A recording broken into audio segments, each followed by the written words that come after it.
우크라이나 난립니다. 전쟁 터질 것 같아요, 곧. 그리고 24일 날 회담이 있기 때문에 러시아하고 미국의 미국 국무장관하고 러시아의 그 외무부 장관인가요? 둘이 뭔가 할 거, 회담이 있을 거라고 돼 있기 때문에 뭐 아직 24일 이전에는 전쟁이 터지진 않을 거고, 다만 돈바스 지역, 그러니까 우크라이나 동남부 지역에 일단 양쪽에 독립하려고 하는 지역하고 우크라이나 정부군하고 공방을 치러한 것 같아요. 이게 실제로 전쟁이 이어질지는 모르겠고, 저는 아직까지도 전쟁이 일어나진 않을 것이다라고 생각을 하고 있습니다, 개인적으로. 기사들 저뿐만 아니라 제가 이제 그 기사는 안 올렸는데, 미국의 그 펀드 매니저들도, 투자 매니저들도 전쟁이 실제로 일어나지 않을 것이라고 예측하는 사람들도 상당수가 있기 때문에 저만 그런 생각을 하고 있는 건 아닙니다. 이 기사들을 보면서 제가 느낀 건 이 사람에 대한 느낌을 가졌어요. 이분이 제가 말씀드린 재성훈 교수님인가요? 하고 김어준 씨 인터뷰 나온 거, 그거를 아마 보셨으면 거기 느꼈겠지만, 이분께서 당선되고 나서 지지율이 떨어지면서 재선의 필요성을 느끼면서 긴장관계를 조성하는 것도 정치적으로 괜찮겠다라고 생각해서 무엇인가 액션을 좀 빨리 움직였다거나 이런 행위를 했을 수도 있습니다. 다만 이게 준비가 안 된 상황에서 이런 짓을 하면 무슨 일이 터지는지 우리가 뼈저리게 쳐다보고 있는 거죠. 그래서 정치적인 이익을 위해서 대화 관계가 아니고 대립 관계나 대치 관계로 군사적인 부분, 국방에 대한 부분을 몰고 가면 어떤 상황이 벌어지는지, 특히 강력한 전쟁 능력을 가지고 있는 국가하고 대치한 상황에서 여실히 보여주는 그런 사례다. 그래서 개인적으로 여러분들께서 또 국방에 대한 부분을 정치적인 것에 사용하는 그런 정치인들은 신중히 생각하셔야 됩니다. 그런 사람들을 지도자를 뽑는 것에 대해서는 좀 신중해야 된다는 생각을 개인적으로 하고 있습니다. 우리나라가 당장 전쟁이 터질 건 아니지만 향후에 만일 실제로 남북 통일에 대해서 중국과 대치했을 때 어떻게 대응을 해야 되는 건지를 여실히 보여주는 그런 상황이 아닌가 이렇게 생각해요. 경거망동하면 안 됩니다, 지도자가. 여하튼 좀 특이점은요, 여기 뉴스 보도는 난리를 치고 있잖아요. 난리를 치고 있는데 에너지 쪽은 난리를 안 치고 있다는 게 특이합니다, 저는 개인적으로. 이거 보면 뭐 크루드 오일, WTI 서부 텍사스 중진류가 막 급등해서 막 치고 94달러까지 올라갔다가 금방 100달러 뜰 것처럼 느낌을 보이더니 다시 밑으로 내려왔어요. 긴장 관계는 계속 이렇게 조성되고 있는데, 이거는 뭐 천연가스도 마찬가지입니다. 지금 쭉 내려왔다고 급등했다가 쭉 다시 내려와 버렸죠, 그냥. 그 다음에 구리도 뭐 크게 한번 쭉 들렸다가 내려왔는데, 아직 원자재 시장에 있는 투자자들도 100% 일어날 것이다라고 하는 생각은 안 하고 있다, 이렇게 보입니다, 제가 생각하기에는. 일단 그러면 전쟁이 터지면 어떻게 되겠느냐? 일단 전쟁 터지면 가장 큰 문제가 위키피디아에 있는 데이터입니다. 이거 2020년 하루 석유 생산 양이거든요. 그중에 이제 미국이 1위인데 지금은 미국이 1위가 안 됐을 겁니다. 지금 밑으로 내려앉았을 거예요. 그리고 러시아하고 사우디 이렇게 순서대로 내려갑니다. 러시아, 사우디, 캐나다, 이란, 이라크, 중국, 뭐 UAE, 브라질, 이란 쭉 내려가죠. 이렇게 독보적인 수준에서 뽑아내고 있기 때문에 러시아를 진짜 100% 강력하게 제재를 하면 원자재 시장 난리칠 겁니다. 이건 불을 보듯 뻔합니다. 생산량을 보면. 그리고 이거는 미국의 유정수거든요. 그러니까 유정수인데, 이 유정수가 최근에 늘어나는 추세가 굉장히 빨라지고 있습니다. 이게 전체 유정수 2021년도 유정수 늘어나는 건데, 여기 보면 플러스라고 돼 있죠. 이 플러스라고 돼 있는 것, 여기 볼까요? 석유만. 이건 가스하고 석유 두 개 다 유정수인데, 여기 보면 석유만 여기 있죠. 플러스 5, 4, 4, 6, 7, 4, 9, 6 뭐 이렇게 늘어나고 있는데, 여기 좀 빨리 늘어났네요. 10단위 넘어갔었으니까. 올해 들어서 보면 여기 2022년도 보면 이게 2022년도거든요. 19 이렇게 퉁 튀는 경우도 있어요. 11. 그래서 약간 주는 패턴도 있긴 하지만 유정수 늘어나는 속도가 상당히 좀 가속이 붙는 거 아니야? 라고 하는 생각이 들 그런 조짐들이 좀 있습니다. 그리고 유정수 전체 숫자는 어느 정도 되냐면 이제 코로나 팬데믹 터지기 전에는 한 800개 가까이 정도 됐습니다. 790 정도. 최근 추세는 640 정도까지 올라왔으니까 거의 한 8, 7에 56, 9, 7에 63, 90% 정도 수준까지 밀려 올라왔습니다. 이 유정수가 늘어나면 늘어날수록 미국의 석유 생산 강도는 세지겠죠. 생산량에 대한 그 능력은 세지겠죠.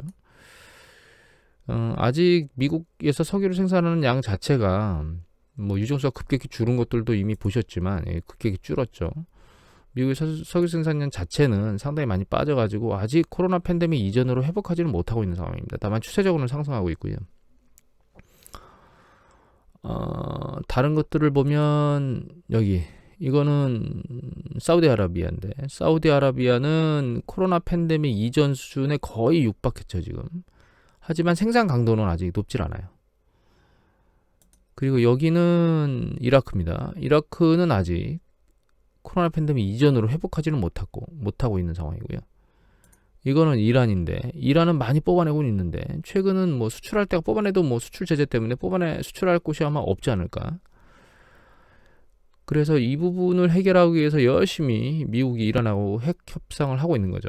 일단 뭔가 불이라도 빨리 꺼야 되니까 한쪽에서 석유에 대한 이제 러시아에 대한 제재나 이런 얘기들 때문에 석유 가격이 막 들썩들썩하니까 이란하고 핵 협상을 타결한다라고 하는 이런 것들로 인해서 일단 잠재우려고 애는 많이 쓰고 있습니다, 미국이. 그래서 이제 점점 내용이 바뀌고 있는데 여기 보면 뭐 4주 전에는 대화만 시사했다가 2주 전에는 협상의 진전이 있지만 불만족이다라고 이란 쪽에서 얘기한 게 나왔는데 최근에는 여기 보시면 마무리 단계, 복원, 핵합의 복원, 타결, 임박 시사 이렇게 쭉 나오죠. 타결될 수 있는 가능성을 점점점 높이고 있고 러시아하고 실제로 국경에서 분쟁 발발이 침공이 일어나면 이란하고 핵 협상을 어떤 형태로든 타결하려고 미국은 할 거라고 생각을 하고 있고요. 두 번째는 생산이 가장 센 이 사우디 쪽에 가서 증산을 유도하려고 애를 많이 쓰게 될 겁니다. 미국에서. 일단 제가 읽었던 예전의 기사 중에 사우디아라비아가 미국의 말을 잘 안 듣는 게 예전에 사우디아라비아의 지금 그 왕세자 있죠. 실집권자. 그 사람이 자기에 반대하는 세력을 타국에 있는 자국 대사관에서 살해한 사건이 있었죠. 제가 이름이 기억이 안 나는데 그 사건 때문에 그 왕세자가 미국이 공식적으로 그 사람을 자기를 용인해 주기를 정치적으로 얘기하는 거죠. 전체적으로. 그걸 바란다고 하는 기사를 한번 읽은 적이 있어요. 그게 이 석유 생산과 관련된 딜카드 중에 하나일 수도 있습니다. 그래서 아마 러시아 쪽하고 침공이 일어나고 제재가 좀 들어가면 사우디에 가서 어떤 형태로든 사우디가 원하는 부분을 카드를 당근을 제시하고 이 생산량 증산을 받아오려고 애를 쓰게 될 거라고 생각하고 있습니다. 그 다음에 아직 이 미국의 석유 그 재고량은 좋지 않은 패턴으로 가고 있거든요. 이거는 미국 전체 EIA 그러니까 미국 그 에너지 청에서 발표하는 미국의 그 원유 재고량인데 아직 뭐 이 재고가 증가하는 패턴이 그렇게 보이지는 않고 있고요. 그 다음에 이거는 쿠싱 지역 일부 지역입니다. 일부 지역의 재고량인데 굉장히 많이 안 좋고 계속 감소 추세를 보이고 있습니다. 쿠싱 지역 같은 경우에는. 요거는 이제 미국의 석유협회 그러니까 석유 기업들 관련 협회에서 이게 원유뿐만 아니라 전체적인 걸 다 얘기하는 겁니다. 이 보시면 뭐 가솔린하고 이다음에 증류에서 만들어 놓은 여러 가지 제품들 이런 것들 그리고 원유 이런 것들에 대한 재고인데 상대적으로 지금 계속 감소 추세의 패턴을 보이고 있거든요. 그래서 석유 수급은 그렇게 녹록치는 않은 거예요. 그리고 기사 중에서 최근 그 생산이 쿼터까지도 못 쫓아오고 있다. 1일 40만 배럴 증산을 계속하는 걸로 돼 있는데 그것도 못 하고 있다. 이렇게 얘기가 나온 부분들이 있어서 이제 오미크론 상황이 이제 길게 놓고 보면 오미크론 상황이나 이런 부분들이 그런 곳에 영향을 미치고 있다라고 일단 보이기 때문에 오미크론 상황이 이제 해결되는 봄이나 여름 쪽으로 넘어가면 제재가 있다 하더라도 러시아에 대해서 제재가 있다 하더라도 일정 부분 상승 탄력은 단기적으로 일어나지 추세적으로 계속 유가가 위로 폭등하는 그런 형태로 가지는 않을 것이다. 그리고 제재를 가하면 러시아도 압박을 받을 거기 때문에 결과적으로 어떤 형태로든 어느 지점에서 협상을 하려고 할 거예요. 그건 러시아도 마찬가지고 미국도 마찬가지입니다. 인플레이션 압력이 그렇게 좋지 않은 상황이라면 미국 입장에서 계속 러시아를 제재해서 러시아에 완전히 콧대를 부러뜨리려고 하는 액션으로 가겠지만, 지금 이 인플레이션 압력에 가장 충격과 고통을 받고 있는 미국 입장에서 놓고 보면 무한정 제재를 해서 인플레이션율이 계속, 소유가가 계속 올라가는 걸 용인할 수는 없는 부분이기 때문에 결과적으로 우크라이나하고 러시아가 우크라이나를 침공한다 하더라도 어느 시점에서는 접점을 찾아가지고 협상이 끝나게 될 거고, 그러면 그게 이제 유가하고 에너지 가격이 상승 탄력을 보이는 마지막 부분일 것이다.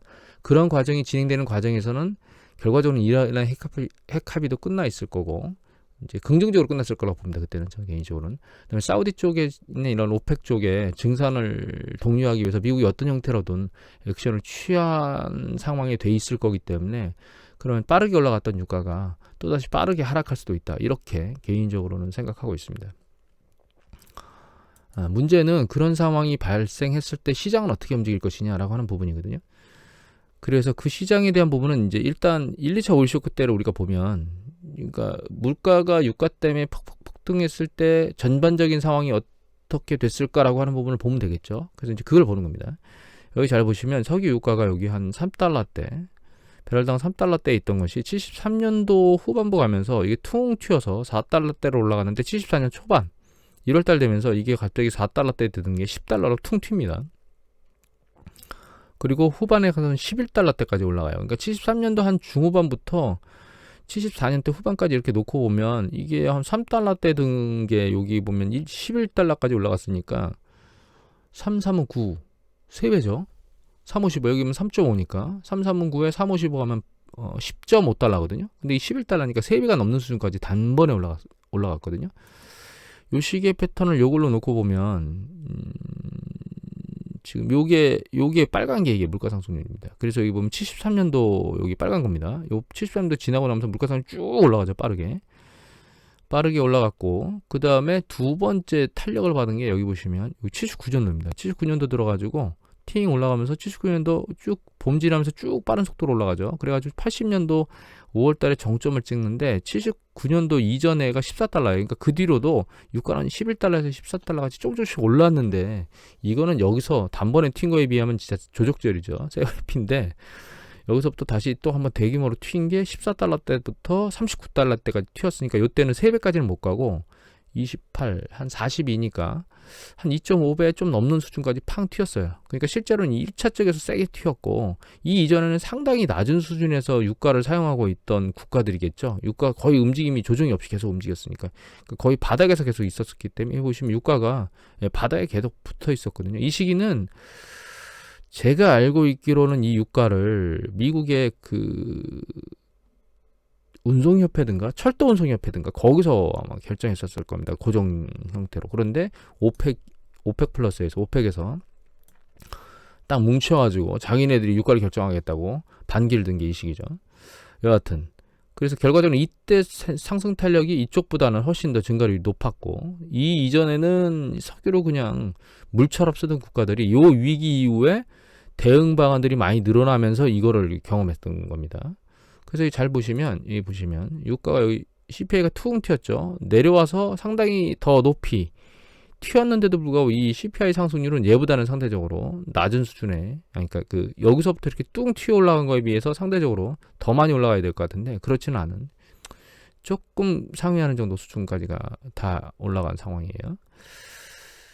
전체적으로 놓고 보면 이제 여기서 개인 소비, 초록색 개인 소비거든요. 보면 개인 소비의 전년도 동기 대비 증감률인데, 얘가 이 CPI가 올라간다고 해서 뭐 떨어지거나 이런 패턴을 보이진 않아요. 특히 두 번째 패턴을 보면 여기 70년대 중반부터 80년대까지 보면 이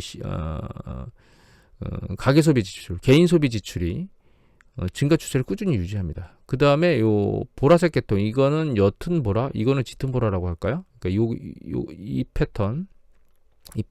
패턴이 있는데, 이 두 개는 일단은 이쪽 보면 그 리얼로 보면 마이너스 국면으로 들어간 게 있습니다. 이게 제로점이기 때문에 여기가 제로점이니까 마이너스 국면으로 들어갔죠. 하지만 명목상으로 놓고 보면 일정 부분 경기가 수축 국면으로 들어가기 전까지는 플러스 패턴을 뭐 리얼이나 명목이나 잘 유지하고 있습니다. 그리고 주가를 보면 주가는 여기 보시면 상단을 치고 초반에는 굉장히 빠른 속도로 내려왔습니다. 그러니까 73년도 1월 달이잖아요, 여기가. 그런데 그 이후에 13년도에 세게 올라가는 그 시기에 맞춰서 아주 대차게 내려갑니다, 주식시장이. 그리고 반등을 못하고 추세를 꺾여서 이렇게 밀려 내려가죠. 이게 최악의 시나리오입니다. 그런데 두 번째 상승했던 79년도에서부터 80년대 사이를 보면 여기 79년도에 한번 세게 내려왔다가 추세적으로 계속 밀고 올라가서 전고점을 돌파하고 다시 재차 내려온 그 뒤에, 그러니까 여기서 유가로 보면 여기서 급등했죠. 급등한 요 패턴, 요 시기에는 주가가 되려 밀려 올라갔습니다. 큰 조정을 요 초입에 받고, 초입에 큰 조정을 한번 받고 70년 9년 되기 전에 78년도 후반부에 초입에 큰 조정을 한번 받고 오히려 유가가 급등하는 시기에 주가가 쭉 밀려 올라가다가 나중에 경기 수축을 맞이했죠. 이 부분이 지금 그 경제 성장률하고 가계 지출 쪽만 본 건데, 이거 말고 하나를 더 보겠습니다. 동일한 패턴인데 요번에는 실업률하고 연방의 기준금리거든요. 그러면 여기서도 마찬가지고 이 연방기준금리가 보라색입니다. 여기 보면 연방기준 빨간색이 여기 CPI예요. 여기 CPI 지수입니다. 연방기준금리가 추세적으로 계속 올라갔죠. 여기 요 물가 유가가 올라갈 때 요때, 두 번째 유가 올라갈 때 요때입니다. 요때거든요. 요때도 올라갔는데 이미 훨씬 이전부터 77년도부터 계속 금리는 올라가고 있었어요. 연방기준금리는. 그런데 그 사이에 이제 기준금리 올라가는 과정 중에 주가도 역시 따라 올라갔고, 유가 올라가는 패턴에 급격히 조정을 받았지만 다시 추세적으로 올라갔죠. 근데 이 시기에 잘 보시면 이 시기 같은 경우에는 실업률이 내려오는 과정 중에서도, 그러니까 고용시장이 좋았다는 뜻이죠. 그런 좋은 수준 하에서도 주가가 밀려 내려왔거든요. 근데 이 시기에 보면 고용시장이 꾸준히 좋은 시장, 그리고 추세적으로 고용시장이 이렇게 밑으로 조금씩 들려 올라가는 요 시기에 결과적으로는 수축 국면을 세게 맞으면서 뒤에 경기 수축이 이루어졌거든요. 복잡하지만 정리를 해드리면 인플레이션 압력이 폭발적으로, 유가가 올라가서 인플레이션 압력이 폭발적으로 올라간다고 하더라도 일단 가계 지출이나 이런 부분들은 정상적으로 일어나고 경제 성장률도 일정 부분 일어난다는 거예요. 다만 CPI를 적용한 리얼 GDP 같은 경우에는 이 성장률이 일정 수준 아래로 내려와 버리면 그 CPI가 까먹기 때문에 마이너스 국면으로 진입하는 패턴을 보이게 되고, 그래서 명목과 리얼 두 가지의 데이터를 동시에 잘 지켜보고 있어야 된다라고 하는 부분이 하나고요. 그리고 초반부에 73년도에 있었던 요때의 충격은 그 이전에는 이 유가가 올라갈 거라고 하는 걸 전혀 생각하지 못하고 있던 전 세계의 기업과 가게가 1차적으로 충격을 받으면서 제대로 대비가 안 된 상황에서 충격을 받았고, 두 번째는 이미 여기서 한번 허리띠를 졸라매고 봤거든요. 그러니까 여기서는 한 3배 좀 넘게, 여기서는 한 2배, 3배 조금 안 되게 올라갔음에도 불구하고 여기도 만만치 않게 올라간 거죠. 그럼에도 불구하고 시장에 대한 충격은 상대적으로 적었다. 이렇게 이해를 하시면 될 것 같아요. 그럼 우리는 지금 어떻게 되겠느냐? 저는 사실 고용지표를 유심히 잘 쳐다봐야 된다고 하는 생각을 하고 있습니다. 이미 말씀드렸지만 우크라이나를 러시아가 침공하면 그 침공한 시점에 러시아 제재가 갈 거고, 그러면 석유가가 급등할 거예요. 그러면 원자재 시장이 막 요동치면서 시장은 화들짝 놀라게 될 겁니다, 결과적으로.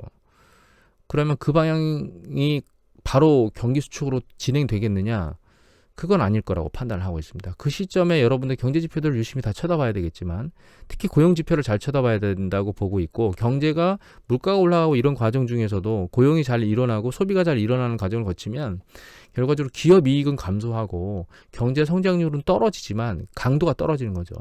하지만 경제는 굴러간다라고 하는 개념을 일단 이해를 하시면 될 것 같고, 최근 고용시장을 보면 미국 같은 경우에 여기 보시면 이 초록색 있죠? 얘가 급격히 올랐는데 이 일자리수입니다. 일자리수가 한 1100만 개 정도 있어요, 아직. 그리고 여기 보시면 빨간 게 이게 그 경제활동 인구 안으로 들어오는 사람들이거든요. 근데 보시면 빠른 속도로 최근 늘어나고 있죠. 경제활동 인구 하려고 하는 사람. 그 다음에 이 파란색이 고용이거든요. 근데 과거는 고용 추세를 보면 일반적으로 이제 과거 경기 정점 사이클 근접해서 일어났던 최고 고용이 월간 한 400만, 500만, 540만 정도 되는데 최근 추세를 보면 600만이 넘어 있는 상황이거든요. 그리고 경제활동 인구는 들어오고 있고, 그 다음에 일자리 수는 늘어나고 있고, 이런 패턴에 여기 하나만 더 보여드릴게요. 요거는 이 잡컷이라 그래가지고 해지 요청이나 이런 구조조정하는 그런 기업들의 그 구조조정 되는 숫자들을 표시하는 거거든요, 인원들을. 근데 보시면 과거에 여기 보시면 한 32,000, 37,000, 4만대 이렇게 움직이고 있는데 여기 보시면 지금 현재 10,000대, 2만대 왔다 갔다 하고 있거든요. 그러니까 해고되는 사람도 극히 적어요. 조정돼가지고. 그래서 결과적으로는 지금 현재 미국의 고용시장은 좋다. 그러니까 단기적으로 지금 러시아가 우크라이나를 침공해서 어떤 인플레이션 압력이 이런 것들이 작동하게 되면 그게 경제의 어떤 일정 부분에 압력을 가하긴 하겠지만 경제가 단번에 수축하는 개념으로 넘어가지 않을 것이다. 이렇게 생각을 하고 있고요.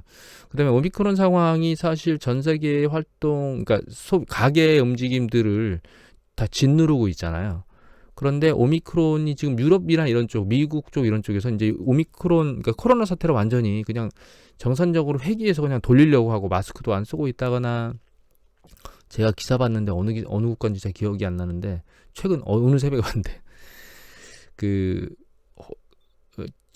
그러니까 오미크론에 확진이 되더라도 그냥 일상생활을 하도록 아예 제재나 뭐 이런 그 격리나 이런 거 없이 그런 형태로 계속 넘어가고 있는 과정 중이거든요.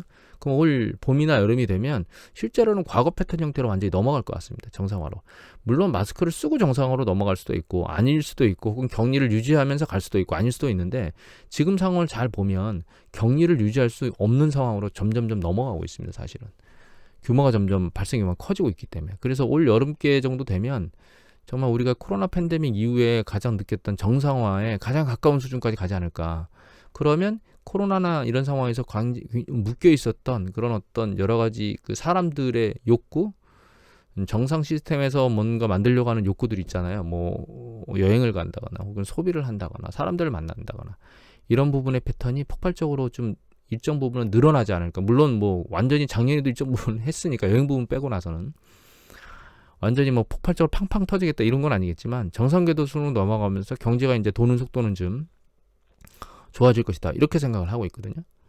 그래서 우크라이나를 러시아가 침공하는 수준의 러시아에 대한 제재는 가겠지만 그 제재가 가서 원자재 가격이나 이런 것이 급등하게 되면 그게 시장에 충격은 줄 수 있어서 급락을 할 수는 있다. 하지만 급락한 뒤에 다시 반등해서 회복해서 움직일 것이다 라고 하는 게 저의 현재 패턴의 움직임 생각하고 있는 부분입니다. 그러니까 일어난다면 이렇게 해서 급락해서 대규모로 밑으로 밀려 내려갔다가 추가적으로 다시 패턴을 잡고 위로 올라가는, 물론 이 후반부에 어느 정도 사이클까지 만들 것이냐는 지금 판단할 수 있는 요건이 아닙니다. 다만 지금 판단할 수 있는 건 우크라이나 침공이 일어나면 조정이 세게 일어날 거고 조정이 세게 일어나면 그 뒤에 반등이 있을 것이다. 그러니까 지금 세게 조정이 일어난 뒤에 그 조정이 일어난 시점에 나머지 포지션을 전부 다 싣고 반등했을 때 반등하는 상황을 보고 포지션을 다 털지 부분만 털지 혹은 들고 갈지를 고민해야 된다. 이렇게 생각을 개인적으로 하고 있습니다. 그리고 제가 예전에 보여드렸던 Real Investment Advice라고 하는 사이트의 그 레터에 나온 내용 중에 요 기사를 보여드릴게요. 내용이 쭉 나오고 있는데 이 중에 보면 이제 이 내용이 있습니다. 이게 연준푸시거든요. 연준푸시라고 하는 것은 주식시장이 세게 조정받으면 조정받을 때 연준이 들어와가지고 주식을 떠받쳐주는 행위를 그 연준푸시라고 생각하시면 돼요. 패드푸시라고 생각하시면 되는데 과연 그런 행위를 언제 하겠느냐라고 이제 투자자들의 생각을 한번 물어봤더니 3,750 가면 이 정도 30% 좀 넘겠네요. 그다음에 뭐 3,500선 가면 뭐 25%좀 아래 한 23? 뭐 이게 4,000이면 한 15, 한 18? 이렇게 3,500 이하 아래로 내려가면 뭐 이렇게 숫자를 표시한 거예요. 그래서 여기 보면 뭐 이 정도까지 내려가면 이게 그 전체 상승률의 62%까지 되돌림을 하는 거거든요.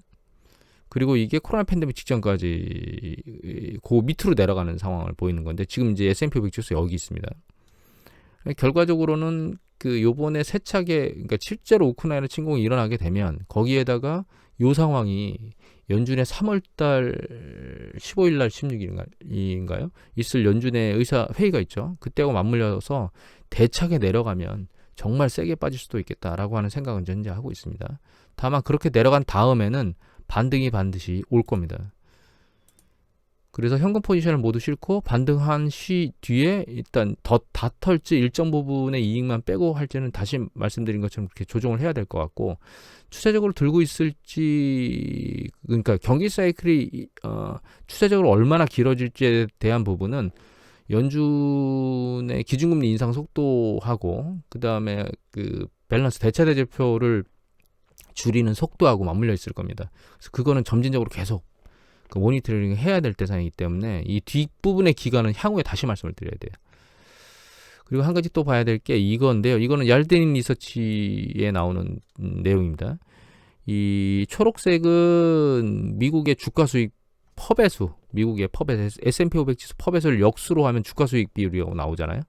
그 배수고요. 요거는 10년 국채 수익률에서 요 빨간색 CPI를 뺀 겁니다. 그리고 파란색은 물가채, 미국의 물가채입니다. 보시면 채권 투자 수익률이 주식 투자 수익률보다 낮다는 거예요. 그래서 이걸 쉽게 보여준 차트가 이 차트입니다. 이거는 뭐냐면 S&P 500 지수에서 이 S&P 500 지수의 퍼배수를 역수로 본 주식 기대 수익률이라고 보면 되겠죠.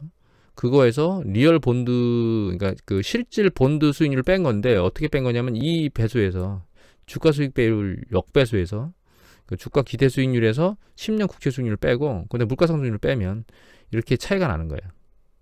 그러니까 아직 주가 수익 배율이 상대적으로 높기 때문에 주가 투자 매력도는 아직도 살아있는 상황이다. 다만 이 배수가 여기 보시면 우리가 IT 버블하고 지금 같이 배수를 많이 얘기하잖아요. 근데 이게 IT 버블 때는 여기까지 내려왔던 상황이거든요.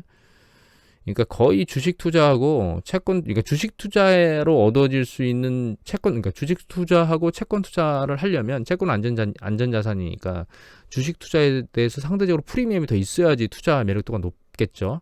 그러니까 이게 이제 채권 투자에 의한 프리미엄, 주식 투자에 대한 프리미엄이 이만큼 현재 5% 중반대까지 나와 있다는 뜻입니다. 4쿼터 수준으로 놓고 보면.